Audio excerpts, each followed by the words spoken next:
ছাত্ররা বলে আমরা ছাত্ররা অনেক কিছু করছি। না, এইখানে বিএনপি 17 বছরের যেই চাঁদা প্রণালী আজকে ফলটা অনেকে খাচ্ছে। এখানে কারো এককভাবে কোনো ইয়ে নেই এই আন্দোলনে। সবাইকে প্রথমে আমি আমার সালাম দিয়ে শুরু করছি। আমাদের বারবার কারা নির্যাতিত মাটিও মানুষের নেতা, অসংখ্যবার, বারবার বলবো অসংখ্যবার তারা নির্যাতিত আমাদের আনোয়ারুজ্জামান আনোয়ার ভাই। পাশে আছেন আমাদের মহানগরের সেলিম ভাই, উনিও অনেকবার নির্যাতিত। এবং এখানে যারা আছে কম বেশি হয়তো বা কেউ 5 বার, কেউ 10 বার, কেউ 20 বার, কিন্তু কমপক্ষে 5 বার আছে এরকম নির্যাতিত।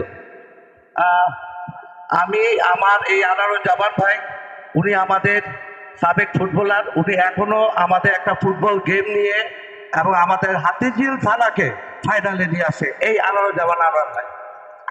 এবং উনি সব বিষয়ে আমাদের সবার পাশে থাকতে চায়। আমরা যদি মনে প্রাণে দোয়া করি যে আমরা এই আনোয়ার ভাইয়ের নমিনেশনটা যদি সবাই এইভাবে আজকের মতো এইভাবে প্রত্যেকটি এলাকায় এলাকায় যদি এইভাবে চাই, আমার মনে হয় তারেক রহমান আমাদেরকে ফিরাইতে পারবে না। এখন ভাইয়ের ভয় নাই, রাজপথ ছাড়ি নাই, ওই ঢাকা বড় গুরু মার্কা আছে, আরে সবাই বলতে হবে আছে, আরে হাতে তালি দিয়ে বলতে হবে আছে। ওই সেই মার্কা আমার পায়ের জোরে পড়ো হাতির চিলে শিল্প অঞ্চল, রবরাই শিল্প অঞ্চল, গাও ছেড়ে পাল্লায় আমার পায়ের কাটি হাতির চিলের মাটি।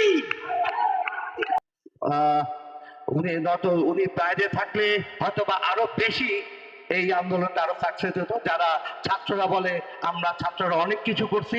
না, এইখানে বিএনপি 17 বছরের যেই চাঁদা প্রণালী আজকে ফলটা অনেকে খাচ্ছে। এখানে কারো এককভাবে কোনো ইয়ে নেই এই আন্দোলনে।